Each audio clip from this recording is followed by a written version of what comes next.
Today's story is from John chapter 9, verses 1 through 23.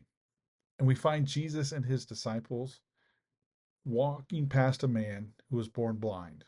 His disciples ask a question that's very theologically sound, but it's also very human.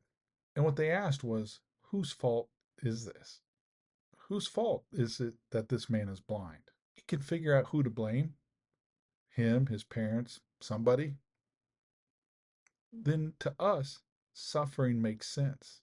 And if suffering makes sense, then we can keep walking. Don't have to worry about it. If it's his fault, then it's his problem, right? But Jesus doesn't answer the question. Well, at least not the one that they asked.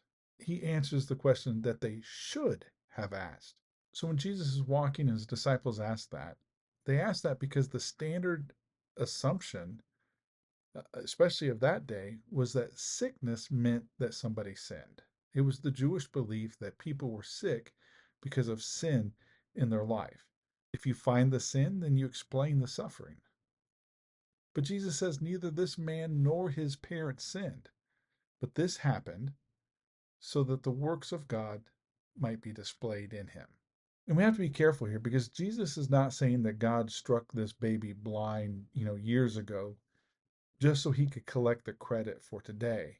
And what he's trying to do, he's trying to redirect everybody's attention. He's trying to redirect their question and say, watch what God's going to do.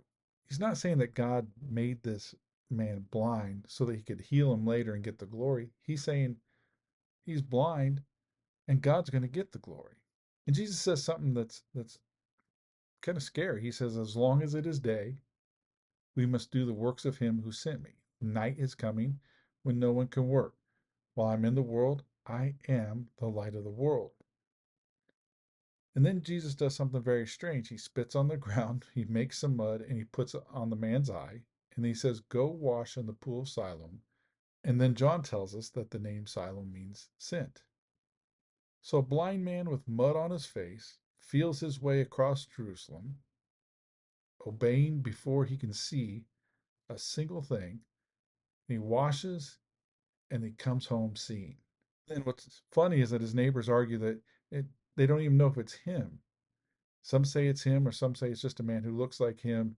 And he keeps saying, "No, it's me. I'm the one that you know. I'm the guy who was blind." And then they ask, "How could this happen?"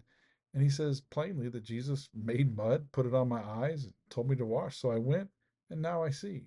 And of course, like a good Jewish person does, they go to have the miracle verified by the Pharisees, by the leaders. And of course, it was the Sabbath. So now they're saying again that this man is not from God because he doesn't keep the Sabbath.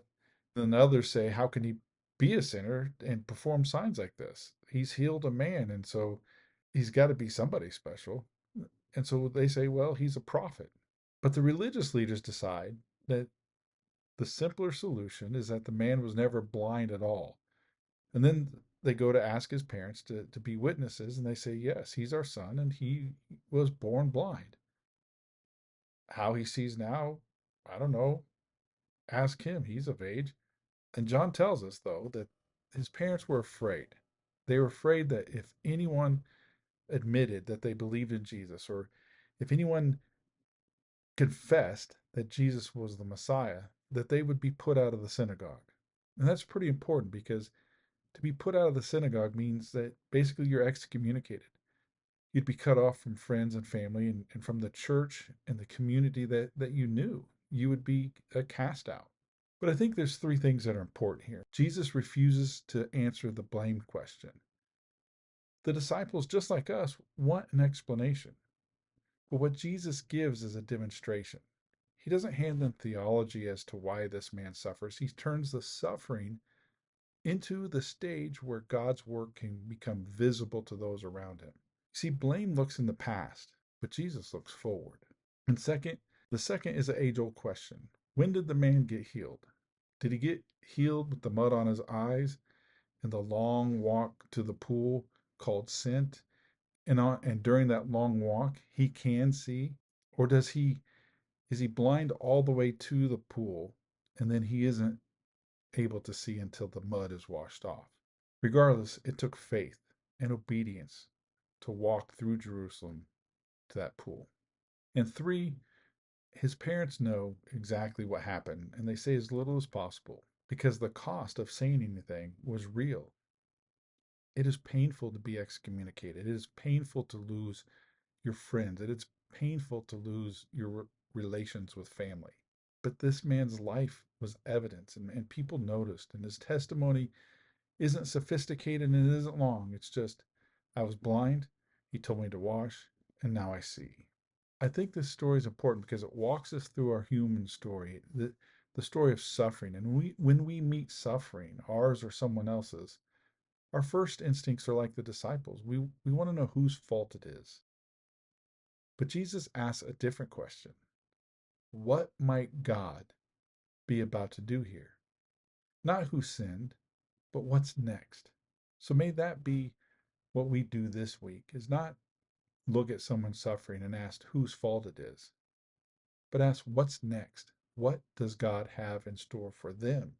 And if you're the suffering, the question is, what does God have in store for me? What's next for me? What's next for me and my family? It's God's glory.